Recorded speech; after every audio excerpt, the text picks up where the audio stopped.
All right, here are some of the worst foods for diabetes. Number one, fruit juice. Now, I know sometimes people think of fruit juice as healthy, all right? Okay, so fruit juices in general, orange juice, apple, pineapple, grape, whatever it is, they're often pitched as healthy, but no. People often tell me that they think their fruit juice is healthy because it's from the actual fruit itself, right? Therefore, it must be healthy.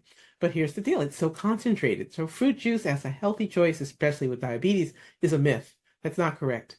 Fruit juice in general is highly concentrated, and yes, indeed, it is made from the fruit, but it's made by stripping the fruit of its natural fiber, or the skin of the fruit. Like with peaches, let's say, for peach juice, and apples with apple juice, for example. The skin is gone, right? So the other nutritional benefits and things that might help with blood sugar regulation from eating the whole fruit is really different when you're drinking the fruit's juice.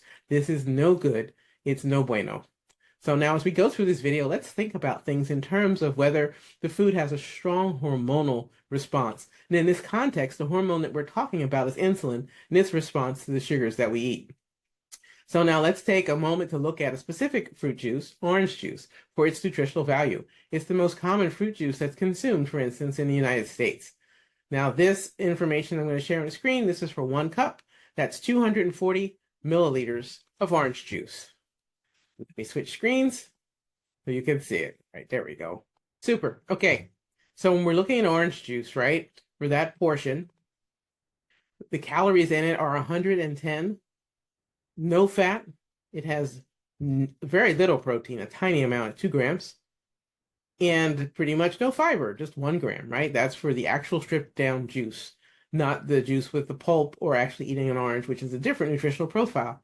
It has some sodium, has lots of carbohydrates, and it's not giving you the other things that help to balance that out, like your proteins and your fibers.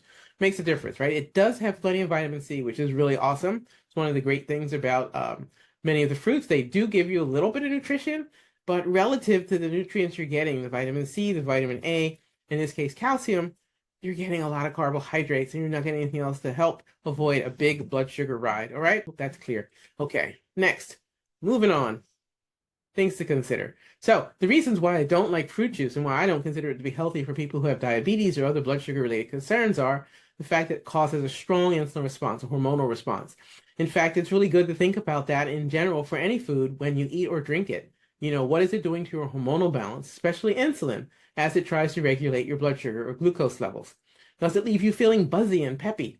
Right? And then it can lead to a blood sugar crash that makes you feel tired and sleepy later, and also perhaps can lead to feelings of anxiety. Drinking fruit juice can also lead to you feeling hungry much sooner. It's really interesting how people respond to this. It undermines a feeling of satiety, of feeling full after you eat or drink, and it makes you more likely to want to eat, to overeat, or snack on things that will further worsen blood sugar issues. It's like it almost wants to add to the problem. You just have to really be aware of this and notice how you're feeling. Fruit juice puts you on the blood sugar roller coaster for a quick blood sugar spike that can last for hours, and then your blood sugar can crash back down, leaving you feeling hungry, tired, maybe irritable and crabby, you know, even hangry, and in search of something to eat or drink to get your blood sugar out of the basement. Fruit juice can also have concentrated pesticides and herbicides in it if it is not organic fruit juice. This is something people really don't necessarily think about. It's a way to really add more in the way of toxic load, toxic burden to your body, which you really don't need. If you have any insulin resistance, if you have a lack of insulin sensitivity, if you have polycystic ovarian syndrome, metabolic syndrome, if you have any kind of diabetes, if you have hormonal imbalance, if you have any risks for cancer, heart disease, you know, toxins in general are not your friend. They really can impact our health and worsen issues with regulation for blood sugar. Now, I don't want to give you the impression that organic fruit juice is somehow better. In terms of blood sugar impact, fruit juice is fruit juice. Organic fruit juice is only a bit better in terms of it should have less of a load or no load in terms of pesticides and herbicides. Ideally, right? There should be no residue whatsoever because they weren't used if it truly is organic compared to conventional fruit juice. Here's a tip. If you have a hard time reducing or eliminating fruit juice, cut it in half with water. Start with that each day and keep that up until you have completely switched over to water. I have known of a number of people over the years who've been very successful with that strategy. I share it here with you. Maybe that could be helpful if this is something you might be dealing with. Give your taste buds, though, time to reset. It takes about 10 to 14 days for the taste buds on the tongue to turn over with a fresh set of taste buds. So please do be patient with yourself and keep making healthy changes to what you drink and eat. All right, next up, number 2 on our list of foods to avoid with diabetes. That's soda. Soda is no good, and I'm going to go into more detail than you might commonly hear. Some of this should be obvious that you probably know, but some things you might not already know about. In general, soda is going to cause blood sugar spikes, and frankly, it offers no nutrients of any kind. Soda definitely provokes a strong hormonal response, namely lots of insulin being sent into the bloodstream to deal with the burst of sugar from the soda. So let's look at the nutritional value of soda. I know that sounds kind of odd to say, but hang in here, all right? Let's take a look. Keep in mind, soda has no nutritional value of any kind. So now this is for a 12-ounce soda or 0.36 liters. Let's look at the nutrition facts for soda. Let me share my screen so you can see it, and we will cover this. So this offers 140 calories. This is for 12 ounces of soda. No fat, no fiber, no protein. Quite a bit of sugar, the carbohydrates at 39 grams. That's a lot. Sodium, interestingly enough, salt is at 43.2 grams. Many sodas have more salt than you might think. You always have to read the labels and check so you know what it is you might be drinking, right? So again, soda offers us no nutritional value of any kind. It just doesn't. You just have to always keep that in mind. Now, some of the reasons why I don't like soda are simply that it has a fizz, honestly, that many people find enjoyable. The fizz is what is okay. We don't have to attack the fizz. Soda is usually sold in portions, though, that are too big, like 16 ounces, 32 ounces, or 64 ounces. And I see people, they'll buy something because it's on sale or that it's cheaper per ounce when they buy the larger sizes, like 32 ounces or 64 ounces. That's a disaster, though. It's just too much to take all at once. So given its sweet flavor, it's easy to drink it all down, especially if it's hot out, and not think about what it is doing to your health, especially if you want to have any hope of controlling blood sugar levels. Now, back when I was a young child, soda typically came in bottles or cans. And in those glass bottles or cans, it was about 5 to 6 ounces of soda. It was a small amount. I think if I remember this right, we call them pony bottles, pony cans. It was small. So stores over time started to sell soda in much larger portions. And some people started thinking that these larger portions were okay to drink on a regular basis, or maybe they were saving money because, again, the per ounce cost was less. This is a false promise. This is a fool's thought. It's not a good idea. Nothing could be further from the truth here.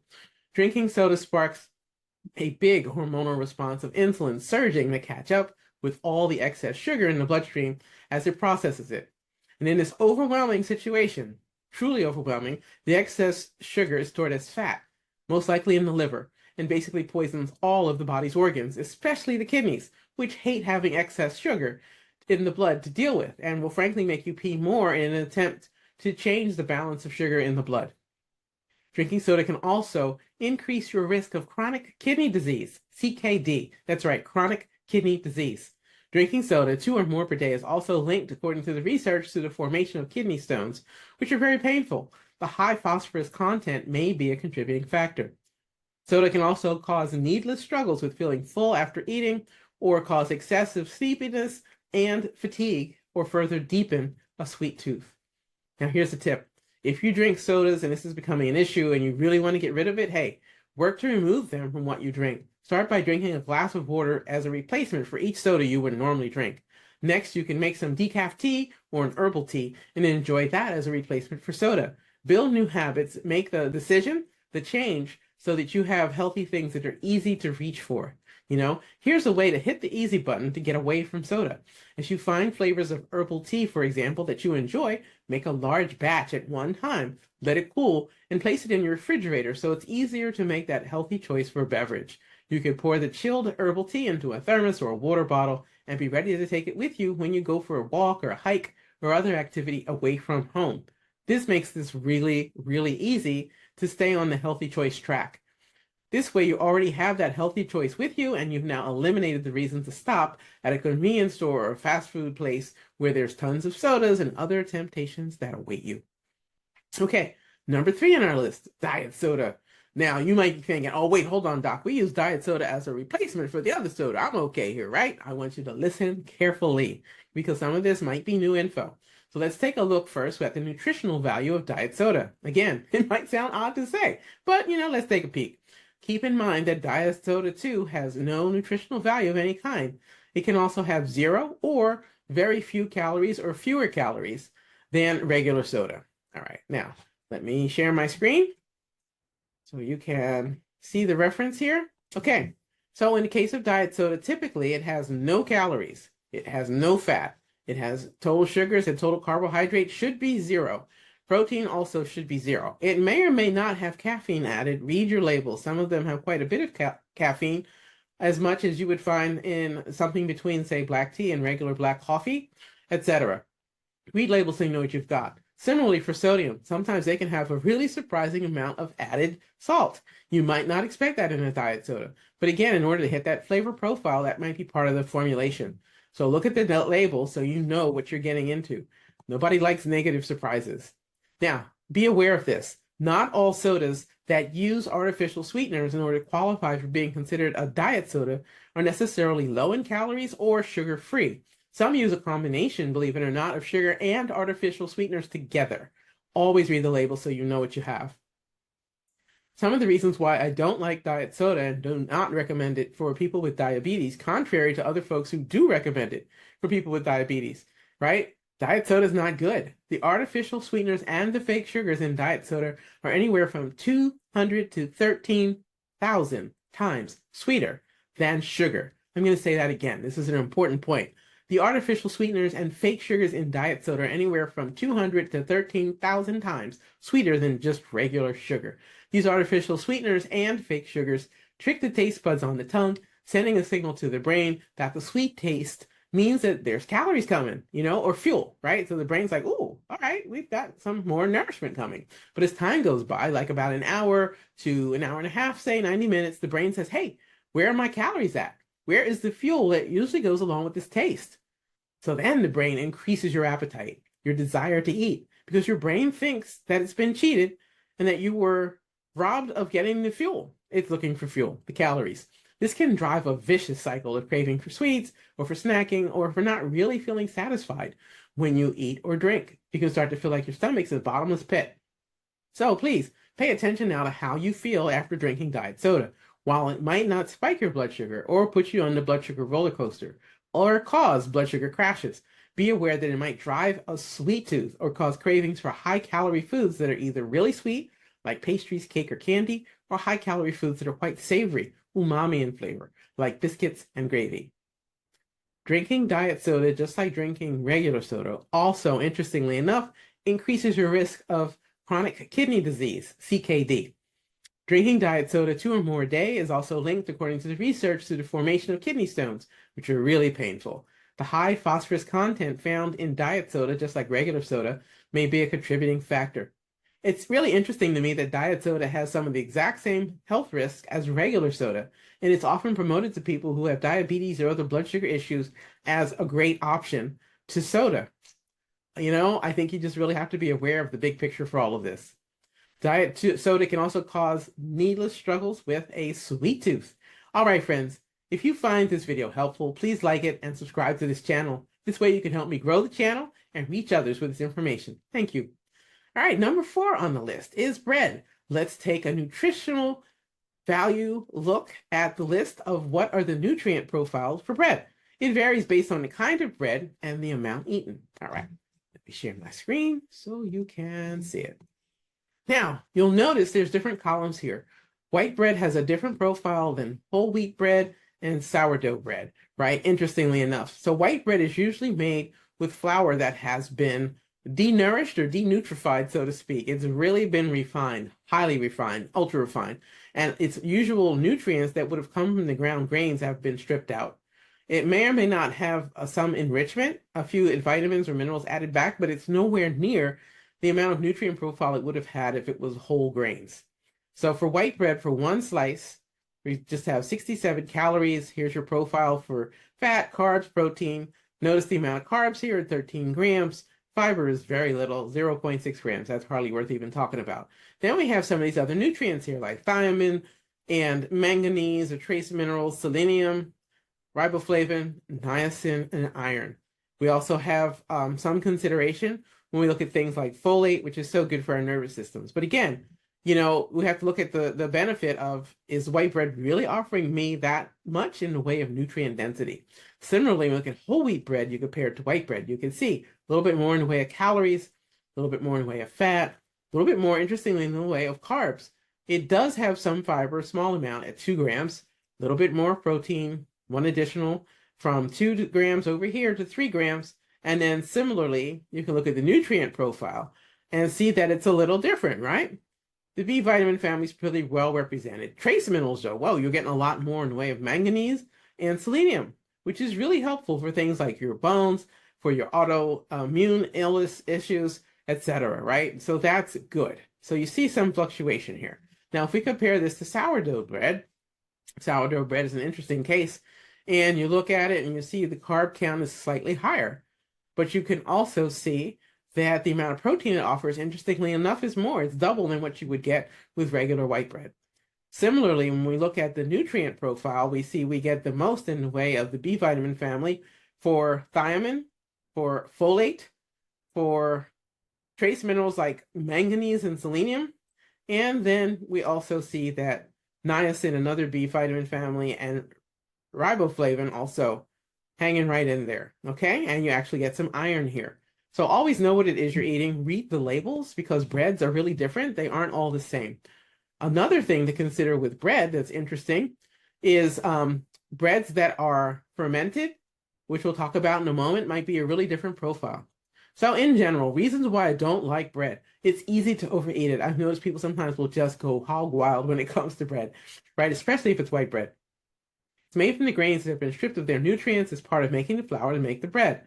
So take a moment, read the labels on the bread package. You'll see an amazing list of chemicals often, to the point where you might be wondering, where is the flour, right? And you're likely to see that a few vitamins have been added back in, but they are not at the level of what they would have been had the flour to make the bread not been stripped of its nutritional value to begin with. Now, listen, friends, I understand that bread can hold an emotional place for many of us and be a source of comfort, especially if you've warmed it up or you've toasted it or something like that. So it's good to check in with yourself and notice whether the bread is a placeholder for a memory of good times from the past, or if it is a problem for your blood sugar levels and for your weight at this point in time.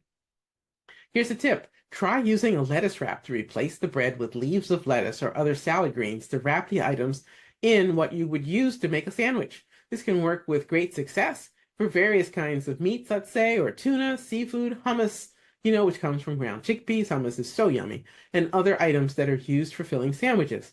Give it a try and see if it can work for you. You can also try eating a slice of bread made from specifically fermented greens, Ezekiel breads, other kinds of breads, or sprouted grains, and test to see how your blood sugar responds. If your blood sugar response is in a healthy range, like no more of an increase above, say, 25 to 40 points from where your blood sugar was before you started to eat that piece of bread, it might be okay for you to have it. I'd say enjoy it if that's the case. But if you get on that blood sugar roller coaster, if you're experiencing a spike and a crash, this isn't good, right? So test, don't guess, so you know how your body responds to a different type of bread. All right, number 5 on our list of foods to avoid for diabetes, the worst ones, is potato chips. Now let's take a look at the nutritional value of potato chips. Okay, let me switch screens. Okay, so serving size of 1 ounce, about 28 grams. We look here, we can see the calories it offers us is just under 150 at 149. There's a fair amount of fat to be had in potato chips. It's coming from saturated fat and often recycled oils. I'll get to that in a moment as I describe this. And also, when you look at the profile, you can see 15 grams of carbs, lots of sodium, 148 milligrams. Whoa, you might not want that much salt added to your nutrition, especially if you're struggling with blood pressure, let's say. And fiber, tiny. Protein, tiny. Okay? So potato chips in general are not nutrient dense. They do offer you some potassium, and they don't have any caffeine, of course, because who would put caffeine in a potato chip? I'm sitting here laughing at it, but then I realize the food scientists are probably busy making that right now for some reason. Okay, reasons why I don't like potato chips. Potato chips have lots of carbohydrates, and if someone has diabetes, they might not be able to handle eating a big load of carbs all at one time. Potato chips also, frankly, have empty calories. Relative to the amount of calories or fuel they provide, there's just not that much nutrition there. That's what I mean by this, right? In fact, they can deplete the body of nutrients when eaten. Potato chips are fried in vats of saturated fat, and this oil that is used to fry potato chips is reused multiple times. It's the wrong kind of recycling. The oil is full of free radicals, a class of chemicals that can harm human health. Too much saturated fat can worsen diabetes and should be avoided. Eating potato chips can increase the unhealthy kinds of cholesterol, including the LDL, low density lipoprotein, that's right, LDL, kinds of cholesterol that can cause strokes and heart attacks. Something else to know, okay, keep this in mind. This might not be common knowledge. Deep fried plants, such as potato chips, they can form different chemicals like acrylamide, which is a neurotoxin, right? It's a neurotoxic industrial chemical formed by frying carbohydrates at high temperatures. Acrylamide has been associated with several cancers and may cause inflammation. And anyone who has diabetes or the blood sugar dysregulation probably also already has inflammation. You don't want to add to it. And this can explain its purported role in cancer progression. So you want to avoid these things, and that's why. Plus, potato chips usually have a lot of added salt. We just saw that sodium number, right? It's high. And this can increase the risk of high blood pressure and worsen problems that people might be experiencing with swelling and edema. Paying close attention to portion size is helpful. A small amount, like 5 to 6 chips, might be okay, and a large amount, like eating the whole bag, is always going to be bad news. Again, portion sizes really matter. When I was a kid, you could buy a bag of chips, like for a dime, and then eventually 25 cents, and literally in that bag of chips was somewhere between 6 to 10 chips. It wasn't much at all. Now, well, I really doubt they even still make those small snack size bags. Now a snack size bag is enormous. You know, if you like, it's bigger than your head. The whole game has changed, so we got to be smart about the choices we make. Food scientists formulate the potato chips with additional chemicals that enhance the flavor of the potato chips and make that the person eating them want to keep eating them. This makes it really likely that overeating will be the case unless you're paying careful attention to portions. It's not fair, but this is what's going on. Another thing to notice is whether a flat potato chip works the same for you as one that's ridged. Some people feel like they have better portion control when they eat ridged potato chips, that it's easier to stick to the amount that they had in mind, like say 5 or 6 chips, 8 chips, 10 chips, rather than feeling like they want to eat the whole bag. So maybe that's a texture thing, so you might want to play around with that if you're going to eat potato chips anyway to minimize the damage it's done. But really, ideally, friends, it's best to skip eating the potato chips altogether. Here's a tip. Replace the potato chips with slices of cucumber.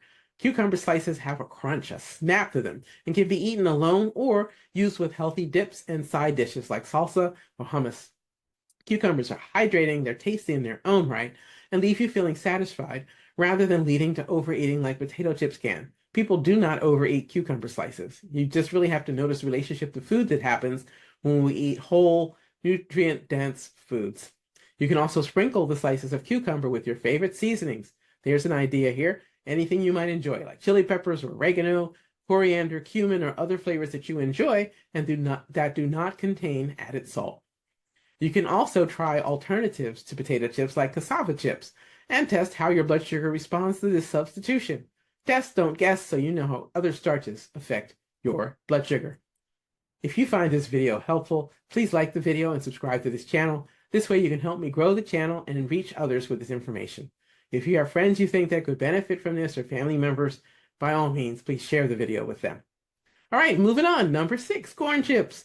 Corn chips have empty calories. What I mean by this is that the amount of calories that corn chips offer does not also offer at the same time the needed nutrients. In fact, they deplete the body of nutrients. It takes more to process it than what's coming in. Corn chips are high in added salt and saturated fats. Let's look at the nutritional value of corn chips. All right, let me share my screen so you can see what I am referring to. Okay, so now for corn chips, for the portion, 150 calories, 8 grams of fat, saturated fat. Look at the sodium number. Whoa, that's a lot.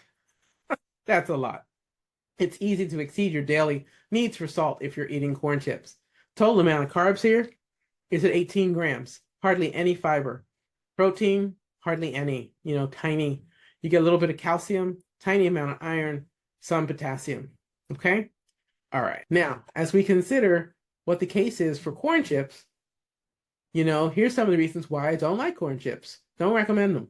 They have lots of carbohydrates, and if someone has diabetes, they might not be able to handle eating a big load of carbs all at once. They don't offer fiber, protein, etc., that can help slow the emptying of the extra carbs, the sugars, into the bloodstream and give a person a reasonable chance for their insulin to catch up, right? No. Corn chips have empty calories. This means the amount of calories that corn chips have, it does not also offer needed nutrients. In fact, they deplete the body of nutrients. Corn chips are fried in vats of saturated fat, and this oil is used to fry corn chips, and it's reused rather multiple times. It's the wrong kind of recycling. Once again, the oil is full of free radicals, a class of chemicals that can harm human health. Too much saturated fat can worsen diabetes and should be avoided. Eating corn chips can worsen and increase the unhealthy kinds of cholesterol, including the LDL portion, low density lipoprotein. This is the kind of cholesterol that can cause strokes and heart attacks, particularly in the presence of inflammation. Just like potato chips, tortilla chips, corn chips have this same issue with the deep fried plant issue, right? So deep fried plants like corn chips, tortilla chips, they may form different kinds of chemicals that are toxic, like acrylamide, a neurotoxic industrial chemical that is formed by frying carbohydrates at high temperatures. Acrylamide has been associated with several cancers and may cause inflammation, which could explain via the research its purported role in cancer progression. It can worsen the situation. Plus, corn chips usually have a lot of added salt, typically even more than potato chips, and this can increase the risk of high blood pressure and worsen problems with swelling and edema. Paying close attention to portion size is helpful. A small amount, like 5 to 6 chips, might be okay, and a large amount is just about always going to be bad news. Food scientists formulate these corn chips with these added chemicals that enhance their flavor and making the person eating them want to keep eating them. The reward centers in the brain get lit up like a pinball machine, you know? And as such, it's really not fair, but this is part of what's going on. This makes it likely that overeating will occur unless you are paying very careful attention to portions and sticking with whatever your agreement with yourself was about what you would consume. It's not fair, but this is how it is going on. So it's best to skip eating the corn chips altogether. All right, here's a tip. Similar to potato chips, replace the corn chips with slices of cucumber.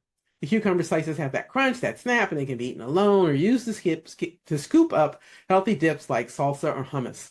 Cucumbers are hydrating and tasty and leave you feeling satisfied rather than leading to overeating like corn chips can.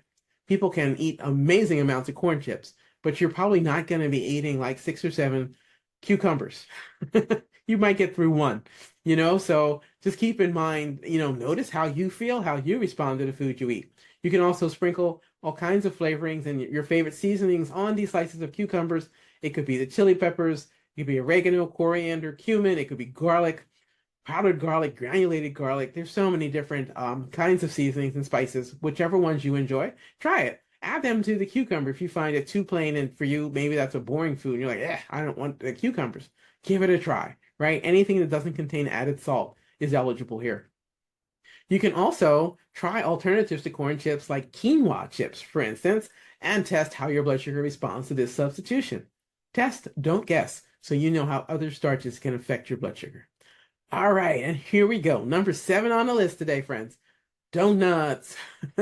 Reasons why I don't like donuts. Oh boy, where do we start? Donuts are a disaster every time for people who have diabetes and other blood sugar related concerns. Let's make that crystal clear. I cannot ever recommend donuts. The combination of powdered sugar, refined flour, all the fats, and the addition of lots and lots of chemicals to mass-produce donuts makes them a mistake every time. In general, donuts are high in calories, they're high in fat, and they're high in sugar, and they're considered ultra-processed foods. Full stop. Whether it's a glazed donut, it's a donut filled with jelly, it's a donut that has icing, it's a fancy donut, whatever. Now, I have to say, when I was preparing this video and putting this together, I was thinking back to the donuts of my childhood. They were sold at local bakeries, handmade from real ingredients, like fresh eggs, actual butter, flour that had just been milled, etc. And the portions, they were much, much smaller, these donuts that I remember from my childhood, compared to what I typically see for sale these days. The icing was really thin on them if they had icing or a sugar glaze, and now the icing is slathered on really thick, and sometimes there's lots of sugar sprinkles. So it's like layers and layers of sugar caked on top. And sometimes these donuts are so big they might just be about the size of your head. It's just too much. These portions are crazy. So it is way too many simple carbs all at once, friends, and too much of the wrong things, like lots of saturated fat and salt all at the same time. Your poor body is just getting hit with this and it's going, whoa, whoa, whoa, what do I do with all this? It's guaranteed to not just put your blood sugar on a roller coaster, but to skyrocket it with a spectacular crash in an attempted recovery from being flooded with all of that sugar. Talk about a hormonal response. Your insulin's going to try and grab up all that extra blood sugar, but it's probably overwhelmed. And when there's too much blood sugar, the body is going to store it as fat, typically in the liver. This can easily lead to issues with fatty liver disease. So, in summary, the hormonal response, specifically insulin to donuts, is a nightmare for healthy levels of blood sugar and insulin in response. Okay, so now let's take a look at the nutrition facts for donuts. And I went to effort to capture this because I just want you to have a picture of it. All right, let's switch screens. Boom. Okay, so for one donut, medium size, about 60 grams, 253 calories. Total fat is at 14 grams, which is 18% of what you need for the entire day, right? This is all coming from a donut, okay? A medium-sized donut. It has its own amount of cholesterol. It has a high level of sodium at 190 milligrams, total carbs at about 29, 30 grams, and a small amount of protein to offer you. Similarly, when we look at vitamins and its profile, it has a tiny, tiny, tiny trace amount of vitamin D, some calcium, small amount of iron, some potassium. Okay, so again, donuts are not good, especially if you have diabetes. So here's the bottom line. The nutritional value of a donut depends on its size and type, whether or not it's glazed, cake, or filled, but they're all a problem. So in general, the summary here is that donuts are high in calories, they're high in fat, and they're high in sugar, and they are considered ultra-processed food. They're no good for you. Now here's a tip. If you eat donuts and you are serious about having healthy blood sugar levels, eliminate donuts from your diet. Donuts do not offer any nutritional benefit of any kind. All right, so if you like this video, you find it helpful, please like it and subscribe to the channel. Feel free to share this with others who could benefit from the information. This way you can help me grow the channel and reach others with this info. Take great care of yourself.